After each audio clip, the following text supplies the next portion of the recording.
Ryan, thank you so much for joining me today. It's great to have you here. Likewise, really glad to be on the show, and nice to chat with you, Jason. Can you tell us a little bit about your background? Yeah, gladly. So let's see, I've been doing biomedical research and technology development for maybe 15 years now. I've worked at universities, medical research institutes, startups, you name it, but kind of throughout all of it, I've been developing software, building teams, doing research, mostly related to health, very often related to the brain.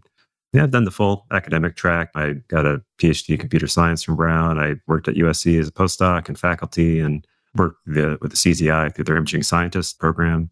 I love academic research, but I also realized, man, there's a whole lot of cool stuff going on in industry, and discovered a lot of startups doing AI for digital pathology, diagnostics of cancer, fun stuff like that I worked on. And yeah, most recently worked at Blueprint, kind of in the space of longevity and building up technology for that kind of space and working on things like health optimization, self-measurement, all that good stuff. And these days I have a consultancy, working with a number of different startups, doing cool things related to neuroimaging, aging, you name it, anything in that space. So yeah, a bit about Fantastic. me. Yeah, it's a really amazing background. And we, of course, met through the longevity work at Caltech, which is really fascinating. They have a fantastic program over there. So I wanted to talk about Blueprint a bit and this quantified longevity movement that has emerged in recent years.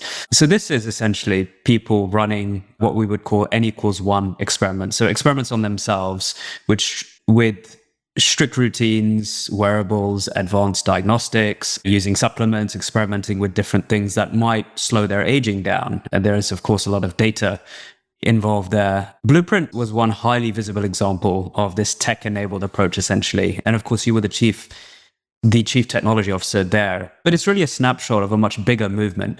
I've been experimenting with stuff my entire life to optimize my routines, my health, etc. So I don't feel like this is something just for folks who have always called this longevity. But can you tell us a bit about this quantified longevity movement and some of the work you did at Blueprint, which was a deep dive into this? Yeah, gladly. This is a really exciting topic. It's one of these kind of frontiers, I think, we have as a society, is figuring all this stuff out. And like any frontier, there's a lot of different things happening. It's a little chaotic. So it's part of the fun, I think, in that there's all these different approaches to it, right? But I think you're right. Like this kind of current of quantified self has been around for a while, like self-optimization. I remember growing up, my family, my grandmother even would be taking supplements and trying all sorts of funny dietary things. I think there's always been an undercurrent of this in society, but it's definitely hit a cultural moment right now where people are aware of it. People are kind of conversational about it. It's not like something you have to be kind of dedicated to. So there's been like people who are really kind of deep into it, kind of, you could call them biohackers, who are willing to try very adventurous things. There's people who are just trying to live a bit healthier. I think one of the things that maybe has catalyzed it is just the ability to measure ourselves. There weren't wearables like we can get from an Apple Watch or Whoop or whatnot until recently. And just being able to track things like your sleep and your steps allows you to just discover like, hey, there's something going on that I wasn't aware of, right? We as humans, we think we understand ourselves, but very often when you go and look and measure, you discover things that really are not just bubbling up to our awareness. So I think that's an experience a lot of people have. And I think if you look back even like 3 or 4 years ago, if you use the word longevity or health optimization, people really wouldn't be familiar with what you're talking about, but it's Right. kind of mainstream now. I think Blueprint is a nice example of a company that just kind of brought it to awareness, just kind of made it a household name. So, but I think there's a lot of people doing this, and it's a full spectrum of people who are like scientists developing kind of a molecular understanding of aging and interventions, to people who are kind of thinking more about health in terms of just lifestyle interventions and things like that. So I think it's part of fun. It's like all these different people are kind of together and in competition in some ways and trying to discover all this. Yeah, and as we've alluded to, people have been doing this for a very long time, and our ability to measure has really improved in recent years. Now, that can be stuff like hardware, it can be stuff like biomarkers, etc. Can you tell us a bit about the different things that we're measuring today and how quickly that has evolved? Yeah, so this is kind of different from how people often think about their health. The kind of usual thing you do is like you go to your doctor once a year for an annual checkup, and maybe they do some blood work, maybe they do some tests that occur at different ages. And that's all great and good. But basically, the idea is that because of technology that's available, we can kind of do that more rapidly. We can get more feedback into the loop. We can take a bunch of sensors in our life. It could be things that we wear on our wrists. It can be maybe more frequent blood testing. You can do blood testing at home now. There's kits where you can collect it yourself, mail it in, all that good stuff. There's sleep mattresses that can measure your heart rate and your movement throughout the night. All these things are kind of sources of data that you can pull together. I think the challenge is that we're at a point where, like anything else, there's kind of too much data. We have to make sense of it. We have to understand it. So I think a lot of the work right now is, well, developing these new sensing technologies and then giving people tools to actually make sense of them and make decisions based on them. You don't want to spend all day looking at the raw data, right? You need to have some way to summarize it and translate that into insights. So, yeah, you said something really interesting there around what's happening in healthcare and what's happening outside of healthcare. So my career in recent years has spanned both these spaces. So there is the stuff for consumers, which is really, you go as far as you want to go and as much as you can afford and as much as you have the luxury and the time to pursue, to investigate and experiment with. And then healthcare is obviously lagging behind in that there's only so much the healthcare system can do. It needs to do better. It needs to measure more, track more, etc. But it's constrained for various reasons that we won't go into today. In terms of what we're getting right about this quantified self approach, what is going well there? What advances have we made in recent years where all this additional data is actually giving us useful, let's call it clinically relevant or scientifically relevant information that people can act on versus, hey, we have a ton of this data. That's interesting, but we can't really interpret it and we can't really do anything with it. Where exactly is the line at the moment? Yeah, I think it's a great question. I think one of the things that these technologies are good for is building healthy habits. You can reinforce things at a scale that's a bit more useful for making things automatic. Like you don't want to think about how many steps you get per day, but you kind of want to build routines that give you more steps and kind of meet some goals. And you can look at like epidemiological studies of how many steps you need per day and set some goals for yourself and realize like, oh man, there's some days of the week that I just don't leave the house. You just have to kind of discover that, and measuring yourself is good for that. You're not going to find that going to a clinic once a year with a doctor. And I think one of these things is also kind of competition. People have discovered that like when you can measure something, people, they love to compare each other, right? They want to see like, am I doing better than my buddy or my neighbor or something like that? And, some competition can be too aggressive, but it can also be very productive, I think. And that's one kind of interesting offshoot I've noticed is that there's kind of this athletic component to measuring yourself and that you can make these comparisons. And you can do fun stuff like make leaderboards, and it could be, just seeing like which of your friend group walks the most in a day. And then if you feel like, man, I'm the person at the bottom of the leaderboard, I don't want to be there, I'll go out and take some steps. So there's these weird incentives that come up, I think, that I wouldn't have expected, in terms of wearable devices. People weren't talking about this 10 years ago when the research was kind of emerging. And that can go off into different territories. It could be simple stuff like sleep and steps. It could be patterns in your epigenome and markers of kind of your biological age. So people do the full gamut of things, I think. So I think there's multiple ways that basically we get advantages out of these. Maybe competition is not the right signal, but, just kind of having self-insight and self-awareness is good for some people. So I wouldn't say it's one thing. It's kind of all these things together. So we can measure things in our day-to-day lives. We did an episode previously where we talked about this pyramid where the biggest levers for health span and for longevity improvement are the basics around sleep, diet, movement, stress, preventative care, that sort of stuff. Stuff that we already have a lot of access to. And if people get that right, they're going to do a lot for their longevity. What's your view on that, given you had this window and you have this window into some of the more experimental stuff? Yeah, I think that's a great point. And sometimes people think like, well, if I'm not doing everything, why should I do anything at all, right? And I think that's a real danger, right? One way I think of it, this is the Pareto principle, right? This idea that for most things in life, you can get 80% of the gains from 20% of the costs that you invest in something, right? And I think that's true for health optimization and longevity too. You can go to these longevity clinics, spend an insane amount of money and get this wonderful package, but there is this kind of core set of things you can improve about your life that really gets you most of the gains, I think. So when you start talking about these obscure stem cell therapies and whatnot, that's kind of trying to fill out that last 5-10% of the gains. But if you just think about like sleep and diet and exercise, I think those are the big movers, right? You can get most of the gains there. And they're not as easy as people think. It's one of those things where any one day you can get them right, but getting them right every day consistently is actually a big challenge. If you look at the data, that's what we saw, is that regularity is a challenge in itself, not just kind of picking any one goal per day. But I keep it even simpler. I think a pyramid's good. I think if we could boil it down, this 80-20 split is my daily mental model I use. If we think about some of the more exciting and interesting and experimental things, some can be as simple as the full body MRI.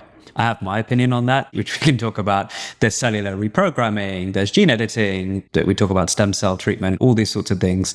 Can you tell us a bit about what's out there right now? What is being investigated, researched? What's early stage? What's unproven in humans? Like, what does the landscape look like right now for anti-aging and longevity treatment in this context? Yeah, I think that's a great question. And it kind of reveals that there's kind of like two different worlds, in my opinion, for all these interventions. There's kind of the interventions that attack the phenotype of aging, right? It's like your vision degrades, your hair goes gray, all these things. But then there's also like the kind of molecular things that are happening, which we actually have a lot of science looking at those. Yeah, so there's this idea of the phenotype of aging, these things that we're kind of familiar with on a day-to-day basis. We see them in our family and ourselves: cardiovascular disease, our cognition declines, muscle loss, skin aging, things like that. But then there's these kind of more molecular things that are going on, which you really have to do a lot of science to figure out. People call these hallmarks of aging. There's things that really get into the nitty-gritty of like, what is your genome doing? Is it unstable? What's happening to your telomeres, epigenetic changes, all these things. And so there's interventions that can kind of attack both of those domains. I like to think of it as like top-down versus bottom-up. Top-down is trying to address things at that kind of macroscopic level, whereas the bottom-up is kind of looking at these molecular microscopic changes. And you pointed out that there are stem cell therapies, there's gene therapies. All these things can actually attack some of those root causes. I think those are very exciting.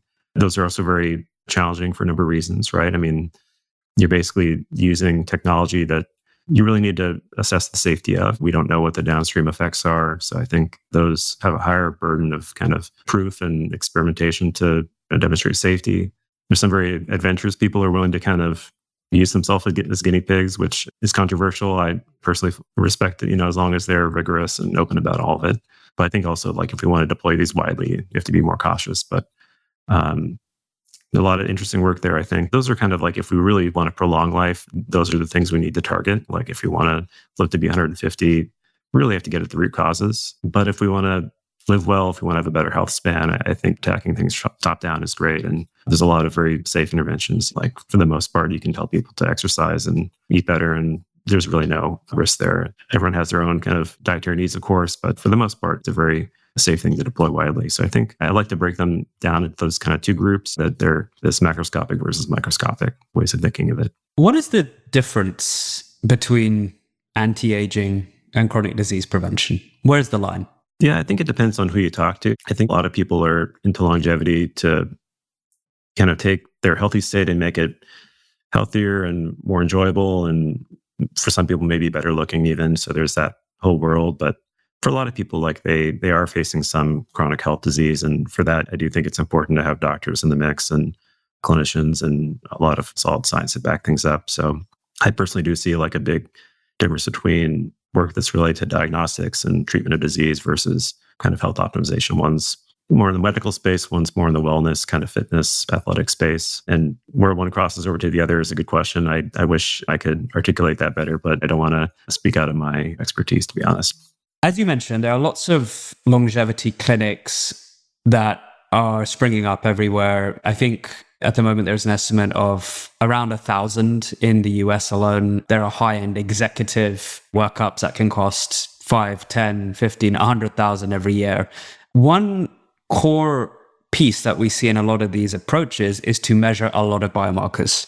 Now, when I saw this, I thought, that's great, but do we have the clinical evidence to know what to do about a lot of these biomarker results? Like, how useful is this over measurement if there's not much we can do? That doesn't mean we shouldn't measure, but my fear is that this is being missold as this is a longevity service rather than this is experimental longevity measurement for which we don't necessarily have solutions yet. What's your take on that? Yeah, I think that's a great point. One of the challenges I think that these clinics face is, how do they communicate to their clients / patients? You want to communicate things simply and understandably, but you also want to be very cautious about communicating the subtleties of science and the findings, the caveats, which I've worked in science long enough to know that there's always caveats and always an asterisk at any finding. So we have to be careful communicating that, I think. So I think any person who's running one of those clinics, that's part of their skill set should be just how do you communicate science in a realistic but understandable way, which is not easy. And that said, you can also communicate in a way that there's some uncertainty, right? That there's an acceptable amount of missing information, that we have some evidence, some weak evidence that this is useful.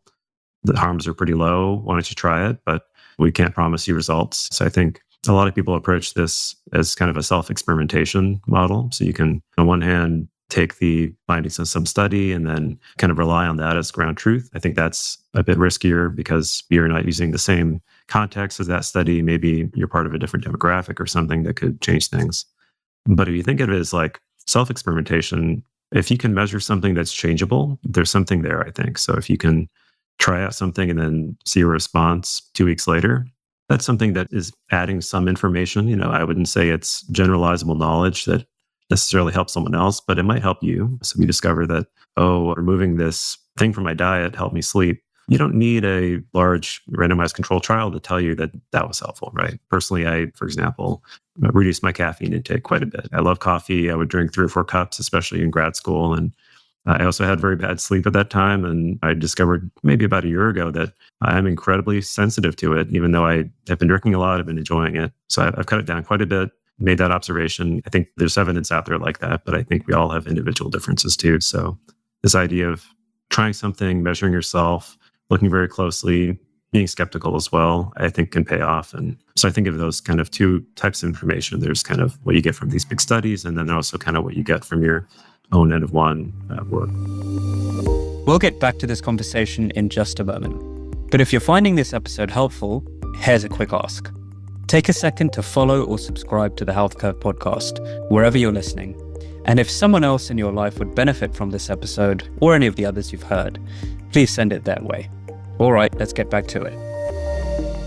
Let's move on to some of the evidence out there for longevity extension in animals. So in animal studies, aging interventions can look quite dramatic. I think there's quite a bit of evidence in mice studies, for example, but translation to humans seems to be quite difficult.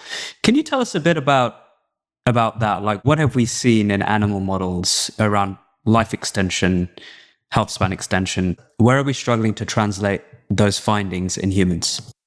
Yeah, I think this is one of the biggest challenges with aging research, right? Is that there's a lot of great findings in animals. We see very exciting outcomes, right? Like increasing lifespan by 10, 15%, which most people would kind of run to try. They think about themselves. But for whatever reason, we see that they don't always translate when applied to humans. And this isn't just a longevity research problem. I think this is kind of a wider problem in science and biology, right? In terms of like some of these findings, I mean, there's specific things that, have been researched quite heavily, and there are pretty robust findings in non-humans, like rapamycin, for example, is something that has been found in different species, not just mice, yeast, worms, flies, mice as well.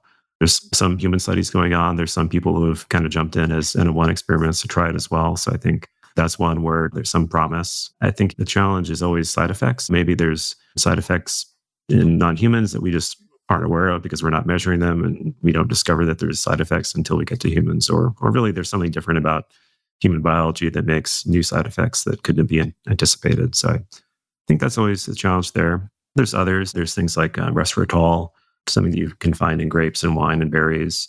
So that's one where there is evidence of this increasing lifespan in non-humans, and we do tend to already consume these things. So it seems pretty safe for humans to test. One of the challenges, of course, though, is a lot of these animal models were chosen because they've got shorter lifespans. They can actually get that feedback loop of experimentation and seeing like, well, what was the lifespan change? Whereas humans have a pretty long life. If you really want to test some of these interventions, you have to wait decades to find out what's the change that's happening. So there's a gap there just in terms of getting that feedback. I'd say like that combined with side effects, the main challenges. The other issue with some of these animal models is that they're not directly comparable in anatomy. They're also not directly comparable in their kind of genetic background. So very often a mouse will be kind of genetically modified for experimentation to serve as a model of some disease. And sometimes that genetic modification is something that we just discover statistically is related to that disease, but we don't necessarily know if it's a causal factor. And in many cases it might be, and it's a good model, but in those cases where it might not be, things like Alzheimer's disease. There's genetic models of that, which I think are being done in earnest and they're worth pursuing. But there's also just challenges of the question of causality and if addressing the downstream effects of that genetic modification will actually translate to cures in humans. That's yet to be seen, I think. So yeah, I think we're doing that work. We don't want to think of just animal models as answering these questions. We also have to think about how they play in humans in terms of side effects, in terms of whether things translate in terms of anatomy. I think there's one thing about aging is that all animals do age. You really don't need a genetic model of aging in animals. So you can kind of just take wildlife mice and kind of run experiments with them that way. So I think in terms of making animal models useful, that's kind of one thing that if we had to prioritize, I would just starting first with kind of the wild types and then kind of exploring genetic models after that. And one of the challenges with all of this is how do we measure the natural world in totality, right? And there's a whole field around real world data and in the context of the quantified self or not. I don't want to get too much into jargon here, given our audience, but of course we are developing better scientific methods, such as things like platform trials and digital twins, where we can simulate what an intervention might do or how a disease may progress using computer models. Can you tell us a bit about that and the overlap with this space, given that we have to understand how things are going to change over a decade, as you say, not short time periods? Yeah, that's a really interesting topic these days is this idea of digital twins and trying to build models of individual people that we can essentially run computational experiments on. There's a lot you can learn from working with people in real life. If we can measure enough about them, build some sort of causal statistical model of someone from that data.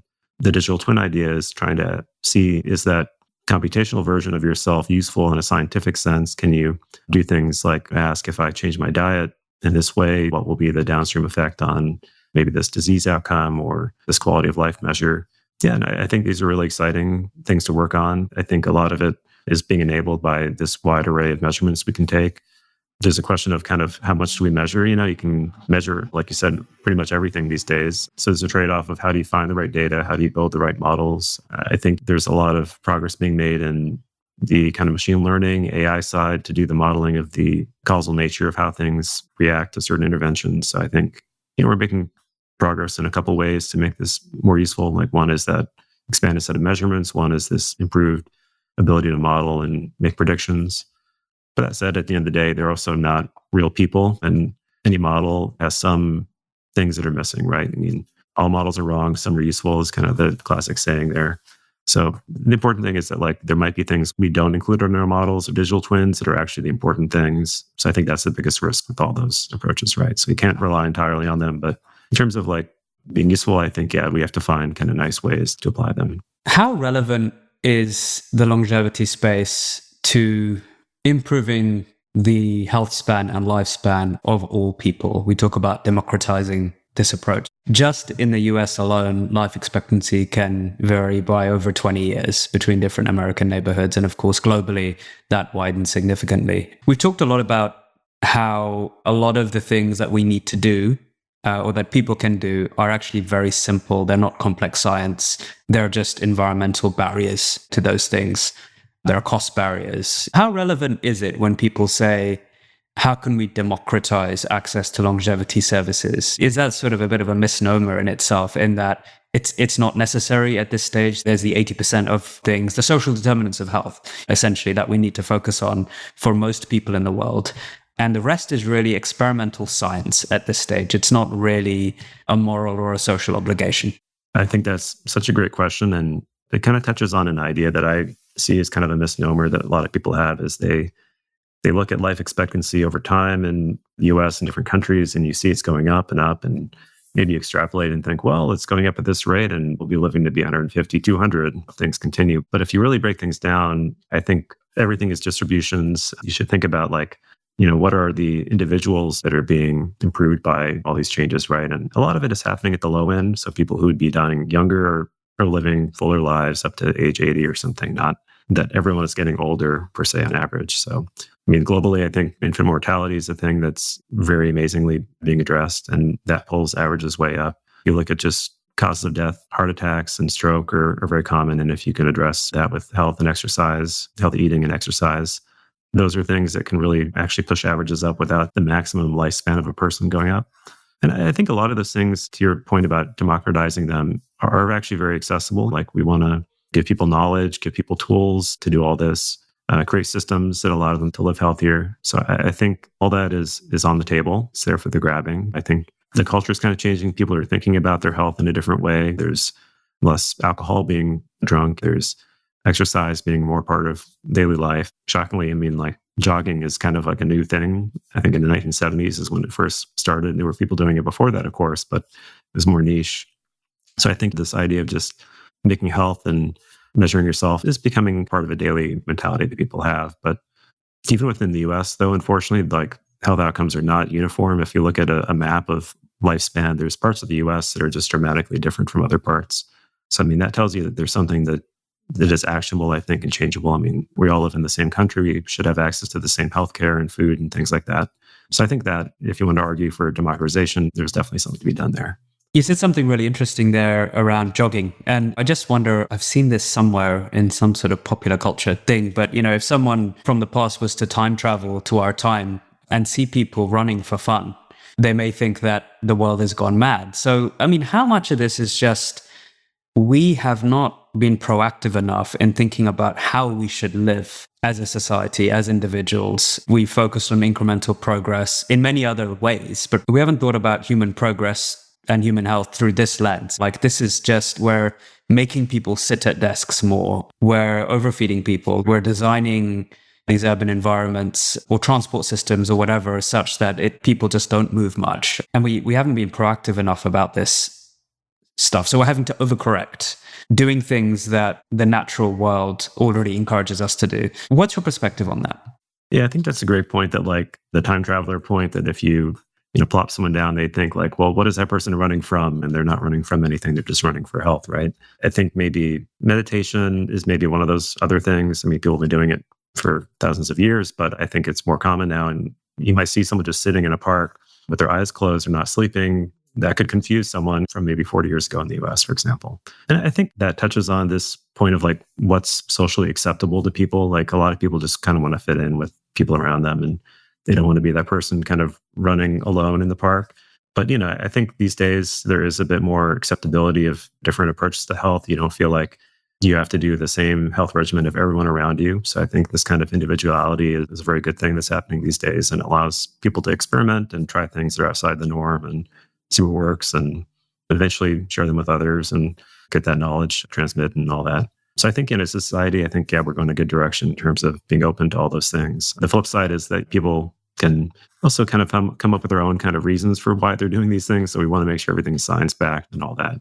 So I think that's the tension, is we want to give people individuality and choice to explore, but also kind of keep things evidence-based. Awesome.